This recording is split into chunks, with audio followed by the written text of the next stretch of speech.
Jayo Radha Madhava Kunja Bihari.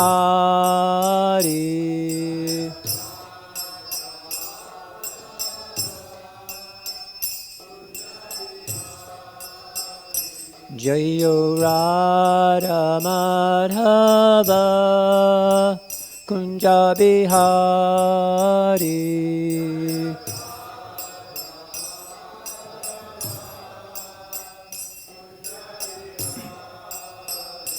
Jayo Radha Madhava Kunja Bihari.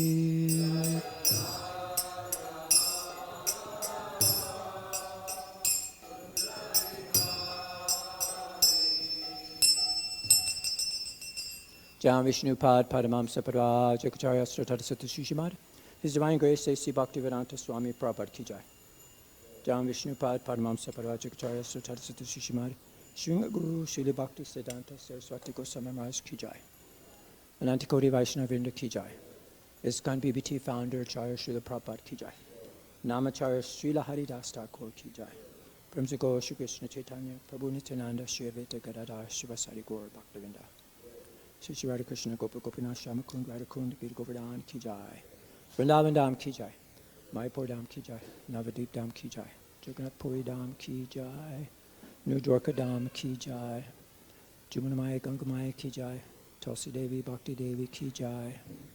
Their Divine Lordship Shri Shri Rukmini Dwarkadish Ki Jai. Their Divine Lordship Shri Shri Jagannath Baldev Shrimati Subhadra Ki Jai.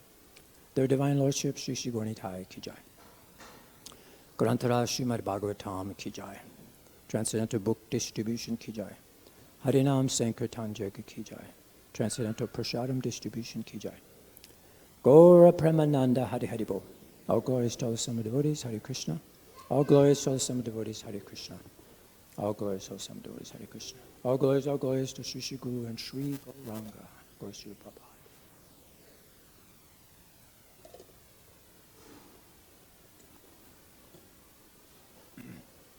Om Namo Bhagavate Vasudevaya.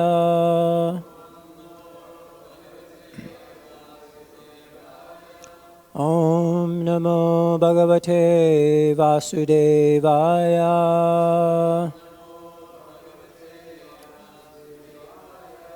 Om Namo Bhagavate Vasudevaya.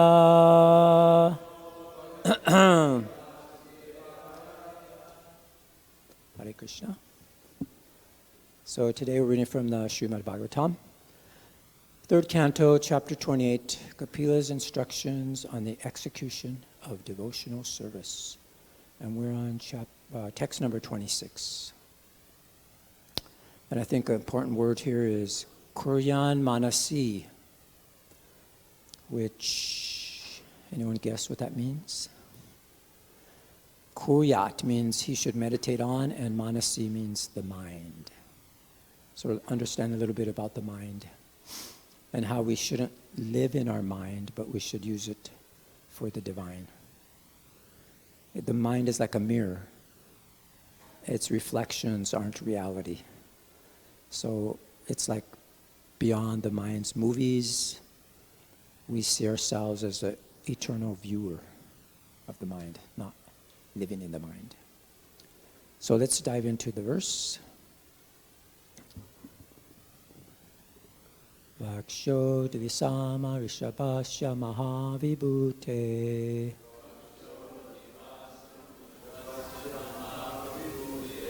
Puṁsāṁ mano-nayana-nirvṛtim ādadhānam.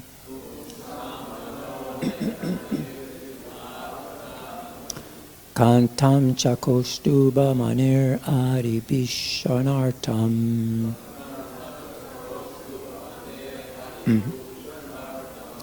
Kuryān manasi akhila-loka-namaskṛtasya.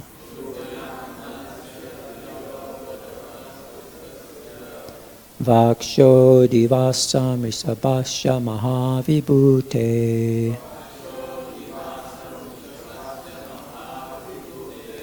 puṁsām mano-nayana-nirvṛtim ādadhānam.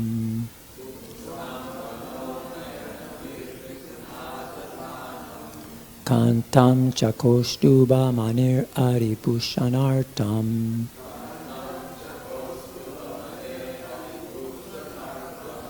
kuryān manasi akhila-loka-namaskṛtasya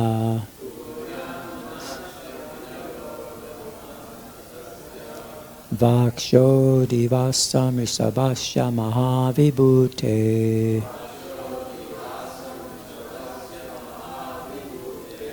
puṁsāṁ mano-nayana-nirvṛtim ādadhānam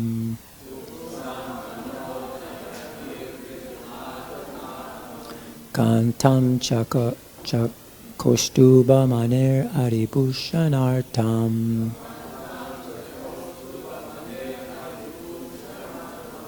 kuryān manasi akhila-loka-namaskṛtasya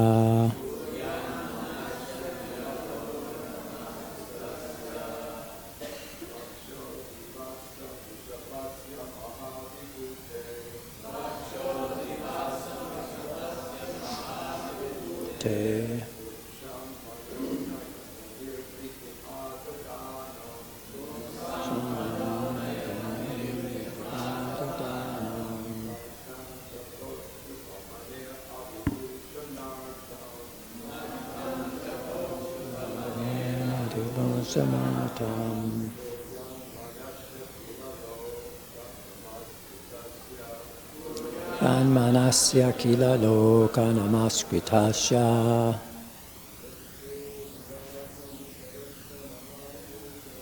vakṣo dhivāsam ṛṣabhasya mahā-vibhūteḥ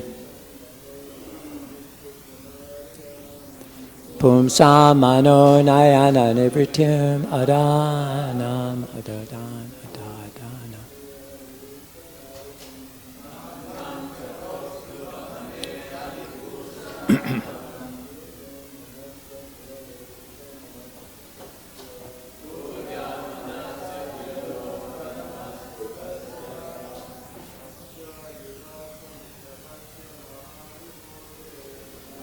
vakṣo dhivāsam ṛṣabhasya mahā-vibhūteḥ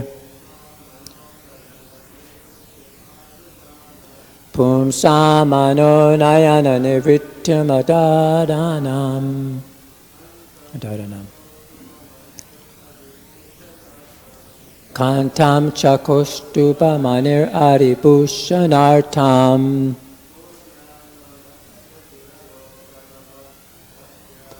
kuryān manasy akhila-loka-namaskṛtasya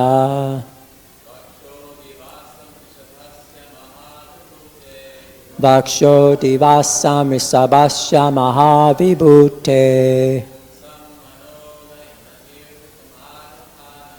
puṁsāṁ mano-nayana-nirvṛtim ādadhānam kaṇṭhaṁ ca kaustubha-maṇer adhibhūṣaṇārthaṁ kuryān manasy akhila-loka-namaskṛtasya. Vaishnavis.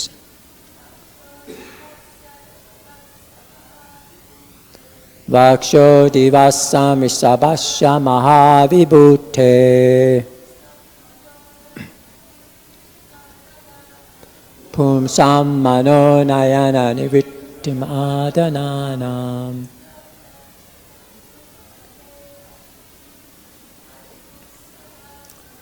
kaṇṭhaṁ ca kaustubha-maṇer adhibhūṣaṇārthaṁ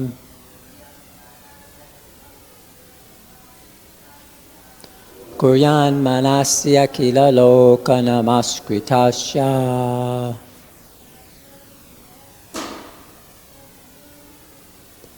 vakṣo dhivāsam ṛṣabhasya mahā-vibhūteḥ puṁsāṁ mano-nayana-nirvṛtim ādadhānam kaṇṭhaṁ ca kaustubha-maṇer adhibhūṣaṇārthaṁ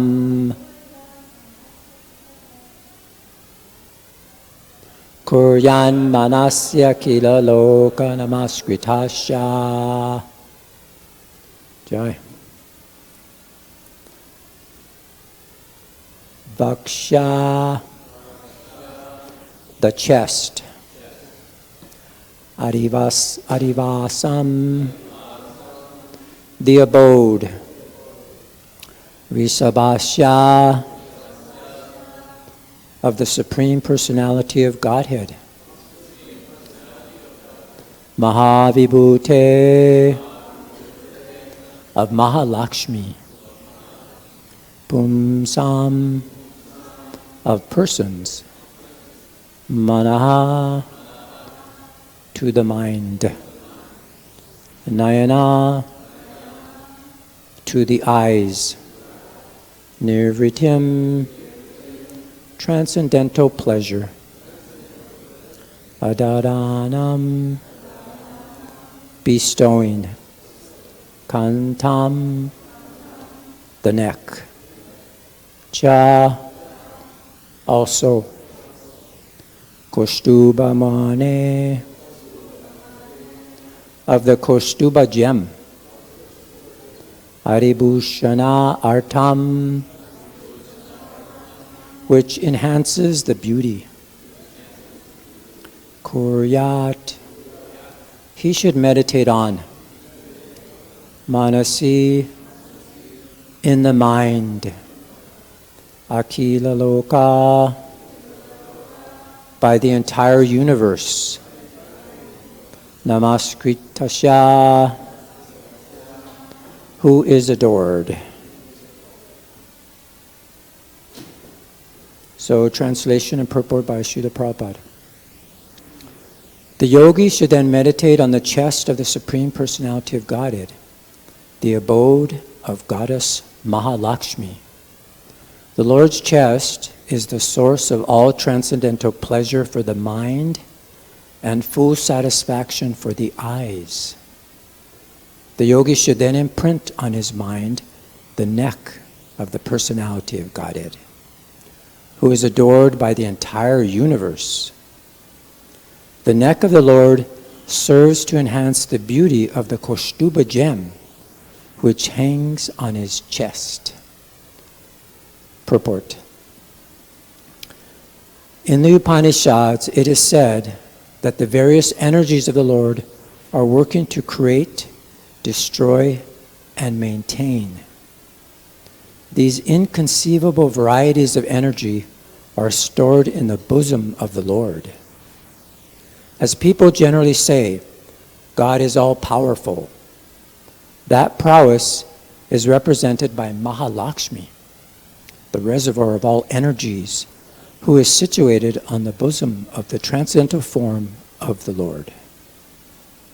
The yogi who can meditate perfectly on that spot, on the transcendental form of the Lord, can derive many material powers, which comprise the 8 perfections of the yoga system. It is stated herein that the beauty of the neck of the Lord enhances the beauty of the kaustubha gem, rather than vice versa. The gem itself becomes more beautiful because it is situated on the neck of the Lord. A yogi is therefore recommended to meditate upon the Lord's neck. The Lord's transcendental form can either be meditated upon in the mind or placed in a temple in the form of a statue and decorated in such a way that everyone can contemplate it. Jai. Temple worship, therefore, is meant for persons who are not so advanced that they can meditate upon the form of the Lord. There is no difference between constantly visiting the temple and directly seeing the transcendental form of the Lord. They are of equal value. The advantageous position of the yogi is that he can sit anywhere in a solitary place and meditate on the form of the Lord. A less advanced person, however, has to go to the temple. And as long as he does not go to the temple, he is unable to see the form of the Lord. Either by hearing, seeing, or meditating, the objective is the transcendental form of the Lord. There is no question of voidness or impersonalism. The Lord can bestow the blessings of transcendental pleasure upon either the visitor of the temple, the meditator yogi, or one who hears about the Lord's transcendental form from scriptures like Srimad Bhagavatam and Bhagavad Gita. There are 9 processes for executing devotional service, of which smaranam, or meditation, is one. Yogis take advantage of the process of smaranam, whereas bhakti yogis take special advantage of the process of hearing and chanting. Jai. Om Jnanam Dhanamandasya Giranjana Salakaya Chakshushoonmilitamena Tasmai Shri Gurave Namaha. Shri Chaitanya Manobhistam Stapitamena Bhutale Swayam Upakadamayam Dadati Swapadantikam. Jai Shri Krishna Chaitanya Prabhu Nityananda Shri Advaita Gadadhar Shivasari Gaur Bhaktavinda. Hare Krishna, Krishna Krishna, Hare Hare, Hare Rama, Rama Rama, Hare Hare. Vanchakopa Tubhischa Kripasindubhyavacha Patitanam Pavinebhyo Vaishnavebhyo Namo Namaha. Namo Vishnu Padaya Krishna Stai Bhutale Shrimati Jai Pataka Swamini Tanamane Namachar Padayane Nityakripa Padayane Gaur Kate Damodar Narugam Tare. Namo Vishnu Padaya Krishna Stai Bhutale Shrimati Bhaktivedanta Swamini Tanamane Namaste Sarasvati Devi Gauravani Pacharne Nirvase Sunyavadi Paschata Desatane. Okay, so the verse again. The yogi should then meditate on the chest of the Supreme Personality of Godhead, the abode of the goddess Mahā-Lakṣmī. The Lord's chest is the source of all transcendental pleasure for the mind and full satisfaction for the eyes. The yogi should then imprint on his mind the neck of the Personality of Godhead, who is adored by the entire universe. The neck of the Lord serves to enhance the beauty of the kaustubha gem, which hangs on his chest. So it's so nicely described there. So go back to this first image here. And it's a very fascinating chapter of the Srimad Bhagavatam, where here we see Lord Kapila is having a very deep conversation with his mother about yoga. But it's not the kind of yoga most people are thinking of. He completely flips the script and what people think of what yoga is all about. Instead of focusing on getting super flexible or gaining mystical powers, he explains what the true yoga is. It's a beautiful path of connecting to the divine, like it's described as Vishnu or Krishna. In fact, there's different Vishnus described. Of the 3 Vishnus, they're creating the material world. Like Prabhupada says in the beginning of the purport, how Krishna, he's the creator of everything, expands himself. As Mahavishnu, just by his glance actually creates everything. And then Mahavishnu comes and creates all the universes, and then he expands himself further and further like that. And then he expands himself into each universe, and then his energies are divided into like the three avatars, the guna avatars, the mode of goodness, passion, and ignorance. And Srila Prabhupada says, mostly everybody's in the mode of ignorance. A few in the mode of passion, and hardly anybody in the mode of goodness. And he says that's why we have to take shelter of Vishnu. He's the deity that we could get advantage from, not Lord Shiva or not Lord Brahma, because everything they produce is temporary. So we have to focus on Vishnu. This is the form of Krishna. So he lays out this comprehensive system, which we've read previously about ethical living, finding a proper guidance, someone who's actually walked the path, and so he gets really specific on these meditation practices, it's very interesting. And it's not about, when you're meditating, you just empty your mind, right? That's pretty tough to empty your mind. Who's ever been able to do that? It's impossible. But he focuses on vivid stories and descriptions of the divine. And it's like, they talk about the mind being like a monkey mind. So when you meditate on these beautiful stories, it's like giving the monkey like a mango or something. And it just gets so absorbed in that, you see. So this whole system that Kapila Dev's teaching his mother is building this state where we're connected with Krishna, while you're still maintaining your unique identity. So just like, it's not that when you become enlightened or liberated, you merge into God. And the analogy that's used in this chapter is like there's flames, right? There's all kinds of flames come from the fire, like different sparks, but they're each one and distinct. So this is a profound way of looking at spiritual practices that challenge our modern assumptions of what actually yoga is or meditation is. So it's very powerful practice. So this word we mentioned, kuryāt, manasi, and we mentioned that, we read that, and it describes in this particular verse that how we should meditate. It's referring to meditating on the chest or the neck of Krishna in this particular verse, and it talks a little bit more about that. So basically, this kuryān manasi means that the yogi should focus on the form of the Lord in your mind. It's that meditation. And kuryān means that you should do it. You should make, it means that manasi means the mind. So you should intentionally form an image of the Lord's chest in your mind and his neck. So this is the active meditation. It's not imagination. It's not like we're imagining something, but you can actually see it. And there's descriptions. And like Prabhupada said, we have the deity here. We have this form of meditation. It's a so-called statue of Krishna, but you can actually see the form of Krishna and meditate. And you just look at it and it's so nicely described in the scriptures, and it's actually seen by other devotees. So the purpose of that meditation is to steady the mind, focus it on Krishna. It's getting a direct connection with Krishna, and you'll get transcendental pleasure. And it's the same thing whether you're meditating like a yogi or you're in a temple. And also he mentions how chanting is also a very nice process.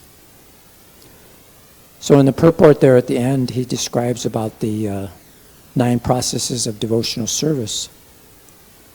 And so it's been explained. And so there's different processes of the Bhakti Yoga system. And so what is some of the 9 processes? We've mentioned some of them already. Anybody remember? What is some of the 9 processes of devotional service? Yeah. Everybody knows them. So yeah, hearing, chanting, remembering, offering prayers, worshiping the Lord in the temple, and carrying out his orders, making friends. You can actually make friends with Krishna as a person.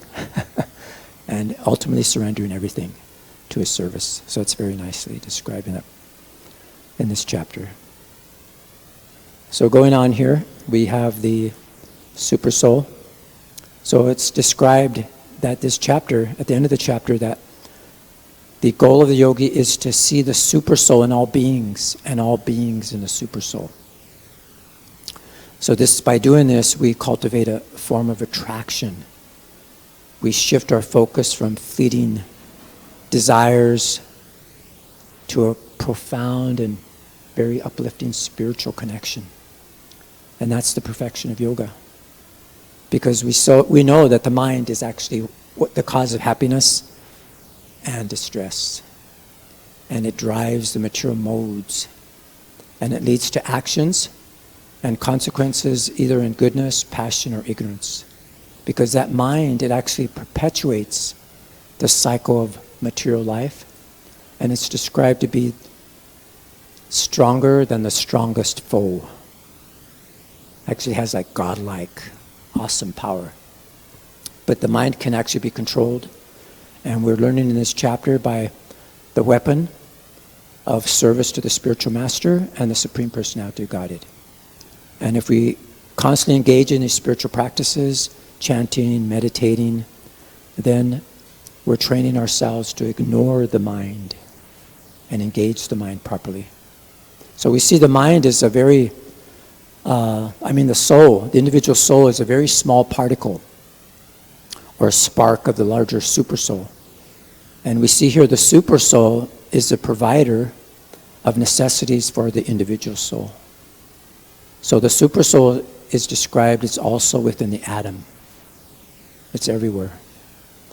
And so the super soul and the soul, they're distinct. Whereas the supreme super soul, he's the supreme controller. So just going into the little summary here of the chapter on this particular execution of devotional service instructions. In the first 12 verses, we studied the limbs of the Ashtanga Yoga, which is definitions of the yama, niyama, asana. Gets very technical. And then it describes a description of the Lord's form for performing dharana. So it's the beauty of his face, his bodily features, his kaustubha, all these different aspects of the Lord. And then where we are now in 19 to 33, it's the dhyana, the meditation on the individual limbs of the Lord. So it's starting with the feet and ending with his beautiful laughter. So we're going to do a little summary of that, going through that meditation. And then we're going to go on to see the liberation of the yogi and his state of mind, how he actually purifies his mind and he becomes detached from everything material, and he really knows who he is. And then it's going to talk about the thought process of the yogi. As we mentioned in the previous slide, the yogi should see the super soul in all beings and all beings in the super soul. So that's described. So as I mentioned, we're going to study this, go into this dhyana meditation. So I made some graphs here we'll discuss. So here in text 19 and 20, it encourages the devotee to fill his heart with pure motion and visualize the Lord either standing, moving, or sitting, or lying down, and meditate on his beautiful pastimes in the spiritual world. That's dhyana. And so having meditated on the Lord with all his limbs, then it's described that the yogi should fix his mind on each individual limb of the Lord. So we're going to do that now. So we're starting at the feet. We're going to meditate on Vishnu. And as we mentioned, it's the ultimate benefit, Vishnu. We get everything, because actually Krishna is the original form of Vishnu. So this refers to verse 21, which goes, Santinyayad Bhagavatas Charanadavindam. So it's a beautiful verse and purport. And I was trying to put together a poem that moves from the specific sacred marks on his feet to their illuminating effects on our consciousness, and to emphasize the concrete reality of the divine experience over speculation. So this is a poem, it's called First Light. So, in the darkest night of seeking mind, where shadows dance and wisdom hides, not in dreams or thoughts confined, but in your feet truth resides. Ruby moons your toenails shine, pierce the veil of ignorance deep. Each mark divine, thunderbolt, vine. Banner, lotus, secrets keep. No mere fancy of the mind can lift this weight of earthly night.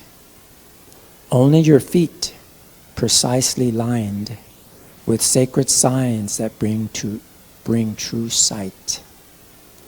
Before dawn breaks, before stars fade, I fix my gaze where wisdom starts.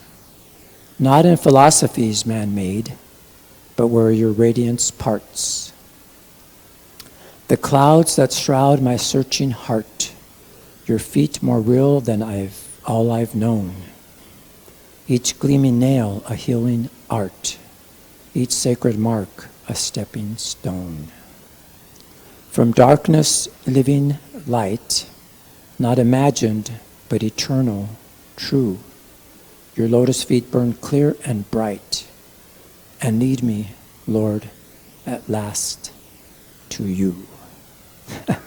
So I try to capture the intimate experience of meditation on his lotus feet, not as an abstract concept, but as a transformative reality, that dispels ignorance through our direct spiritual vision. So let's go into the descriptions here, like more detail for our meditation. So I broke it down into a little graph here. These are the different texts, and it talks about the Lord's limbs. So his lotus feet, which we're talking about now. So it's marked with a thunderbolt, and that's what the poem is describing, a gold, a batter, lotus, and its splendor is very beautiful. He has ruby nails, resembles the orbit of the moon. And Lord Shiva becomes all the more blessed by bearing on his head the holy waters that washed those feet. And so it dispels the thick gloom of one's heart, and it acts like thunderbolts on the mountains in the heart. So this is how the yogi should meditate. And then in text 23 it talks about janu, below the knees and the calves. So it says that one should fix the heart, the activities of Lakshmi, who is always found massaging the Lord's legs and thighs. And then in text 24, also the thighs of the Lord. The yogi should meditate this whitish blue, like the luster of linseed flour.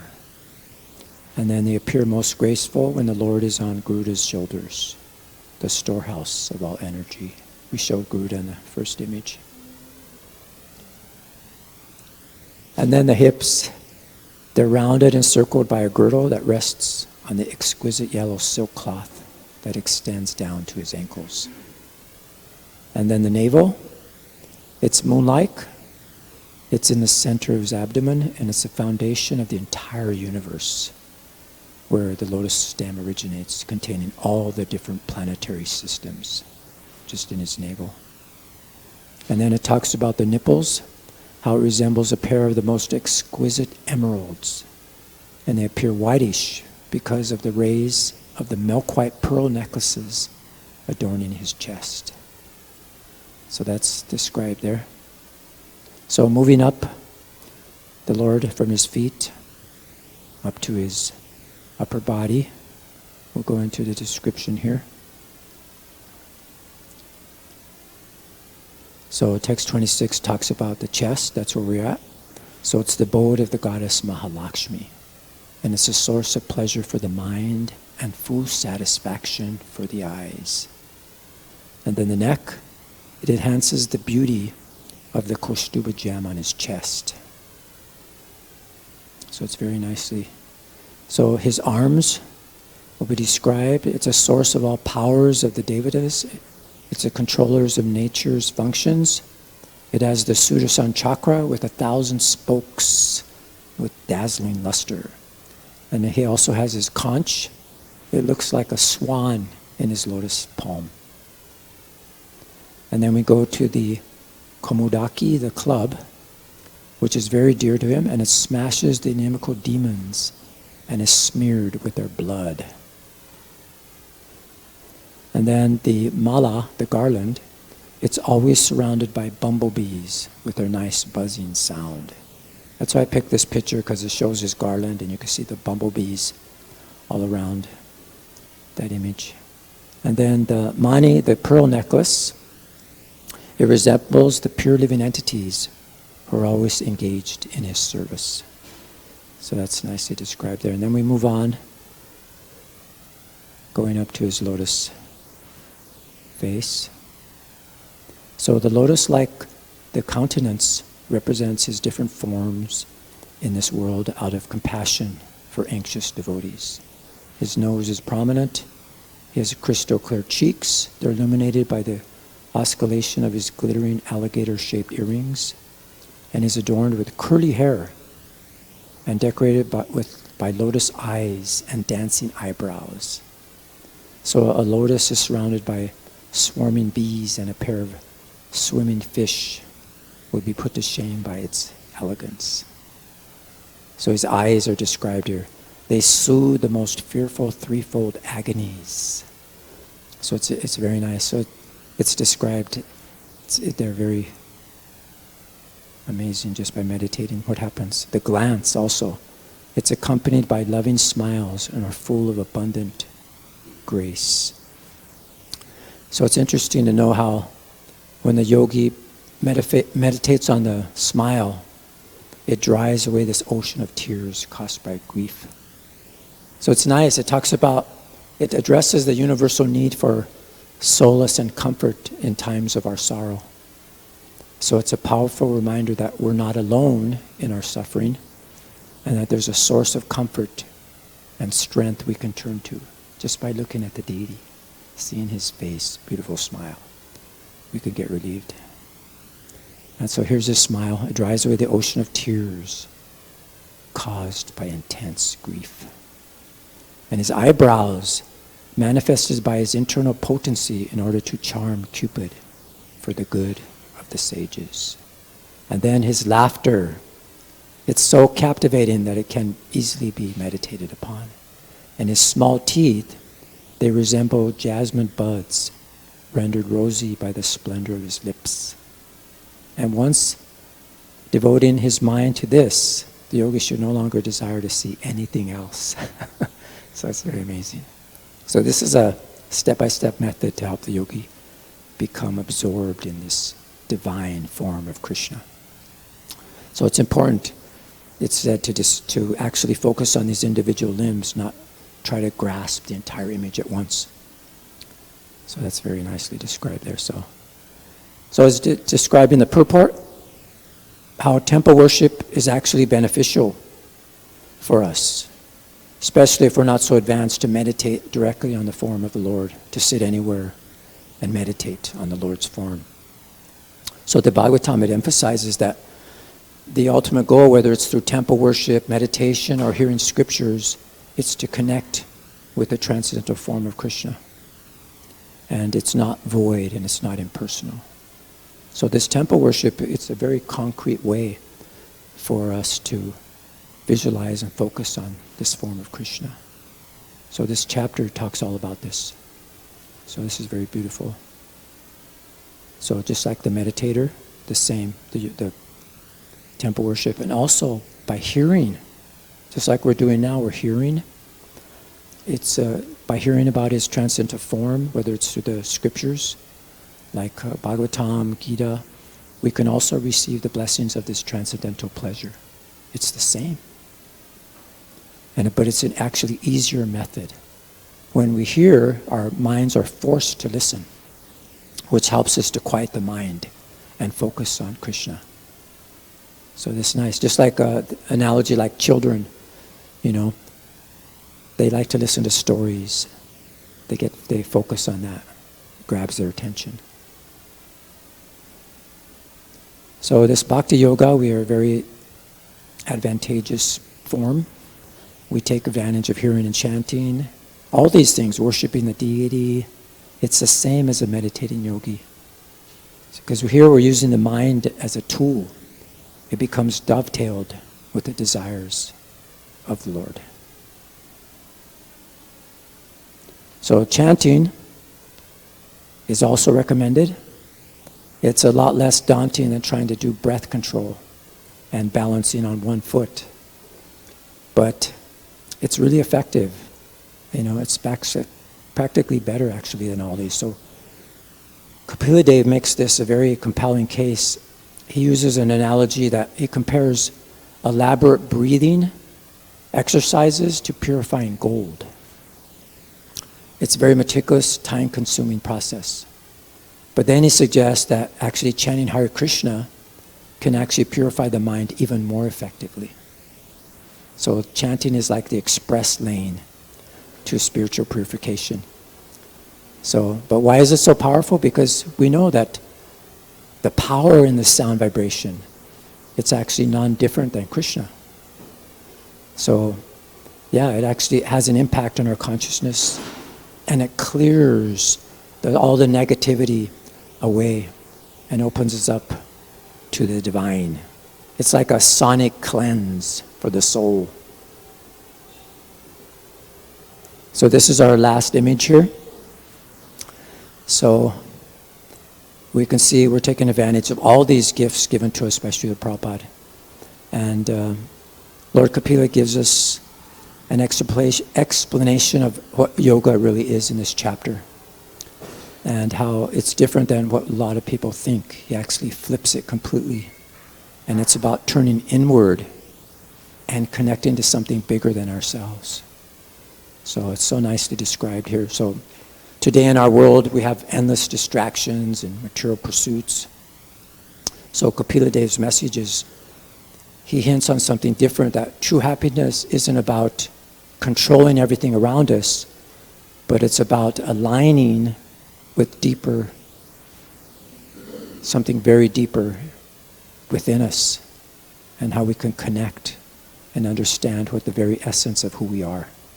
So it shifts our mindset to try to do some consistent activities of devotional service throughout the day, to build our skills, our discipline, and our self-knowledge, to understand who we are and who God is, and how we can connect with Him.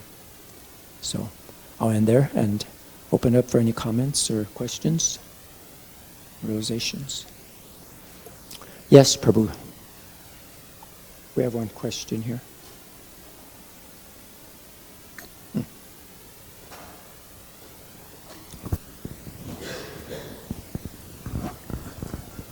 Thank you for the presentation, Prabhu. I wanted to know what you would say the relationship between the body of the spiritual master and the body of Krishna is. Like, for example, the lotus feet of the spiritual master. How do they compare and relate to the lotus feet of Krishna? Well, that's an interesting question. How the body or the lotus feet of the spiritual master relates to the lotus feet of Krishna? Well, because the spiritual master is connected. So he's connected to the feet of his spiritual master, which is connected to the feet of his spiritual master, all the way back to Krishna, who's connected to Krishna. So that's called the parampara system, the chain of disciplic succession. So that's why Kapila Dev says that we should follow someone who has walked the path. So his footsteps are in the path of Krishna. You see, so it's falling down, like we're following the path of Lord Chaitanya. We're following the path of our spiritual master. It's the same path. So, okay. You said that Lord Kapila gave the analogy of pranayam with purifying gold. Yeah. Was there a similar analogy for the chanting of the holy names? The chanting of the holy names is as easy as ... Oh yeah, I see what you're saying, yeah. Because he used that analogy to show that it's very difficult to use, it's like using the breath to purify gold. So simply by chanting Hare Krishna, that's a type of pranayama, and it's easier. It is pranayama. Yeah. So when you're chanting Hare Krishna, you're breathing, and focusing. Prabhupada says that we can tie in all these mystic processes of the Ashtanga Yoga to what we do every day as a devotee, chanting Hare Krishna, worshiping the deity, reading, hearing, chanting, dancing. All these things are the same thing, but it's very easy for us. So because because sound is people can relate to sound more. Like everybody likes music, they like to hear stories. You know, sound is the most powerful thing in this age. You see, mantras. Even an astrologer once told us that he said, like, you know, people wear gems and things to get free from the influences of planets and stuff. But more powerful than that is mantras. Mantras are more powerful than that. So just by chanting the holy name of Krishna, we could become protected, purified, associate with Krishna, and connect with Krishna. It's amazing. Sorry. Thank you. Nice questions. Any other comments? Questions? All right. Thank you for your kind attention. All glories to Srimad Bhagavatam. All glories to Srila Prabhupada. Hare Krishna.